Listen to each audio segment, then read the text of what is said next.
Bíblia Israelita Completa, Bamidbar, Números, capítulo 9. Também falou Yahweh a Moshe no deserto do Sinai, no primeiro mês do segundo ano depois que saíram da terra do Mitzraim, dizendo: Celebrem os Bnei Israel a Pessah, a seu tempo determinado. No dia 14 deste mês à tardinha, a seu tempo determinado, a celebrareis segundo todos os seus regulamentos e segundo todas as suas ordenanças, a celebrareis. Então disse Moshe aos Bnei Israel que celebrassem a Pessah.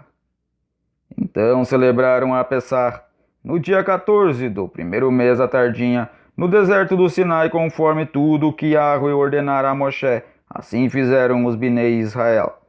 Ora, havia alguns que se achavam imundos por terem tocado o cadáver de um homem, de modo que não podiam celebrar a Pessah naquele dia. Pelo que no mesmo dia se achegaram perante a Moshe e a Aharon. E aqueles homens disseram-lhes: Estamos imundos por havermos tocado o cadáver de um homem. Por que seríamos privados de oferecer a oferenda de Yahweh a seu tempo determinado no meio dos Bnei Israel? Respondeu a eles Moshe: Esperai para que eu ouça o que Yahweh há de ordenar acerca de vocês.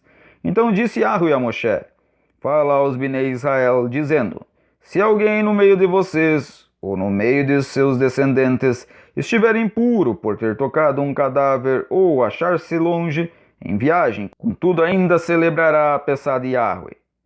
No segundo mês, no dia 14 à tardinha, a celebrarão comelaão com pães sem fermento e ervas amargas. Dela não deixarão nada até pela manhã, nem quebrarão dela osso algum, segundo todo o regulamento da Pessah a celebrarão. Mas o homem que, estando limpo e não se achando em viagem, deixar de celebrar a Pessah, essa vida será extirpada do seu povo, uma vez que não ofereceu a oferenda de Yahweh a seu tempo determinado.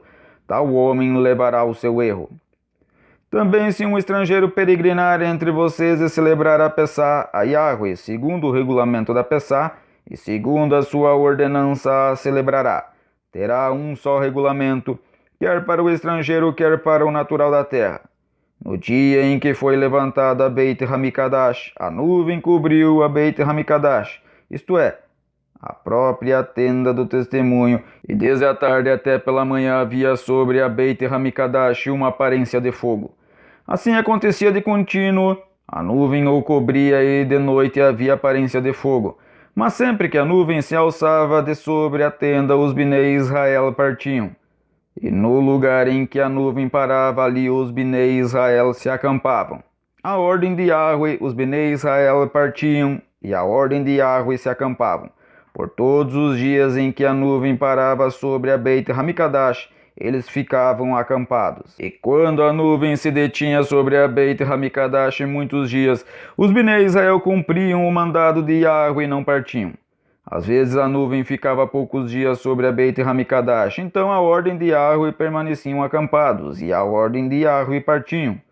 Outras vezes ficava a nuvem desde a tarde até pela manhã, e quando pela manhã a nuvem se alçava, eles partiam. Ou de dia ou de noite, alçando-se a nuvem, partiam.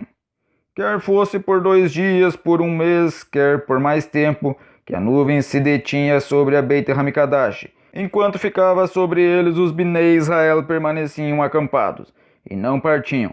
Mas alçando-se ela, eles partiam.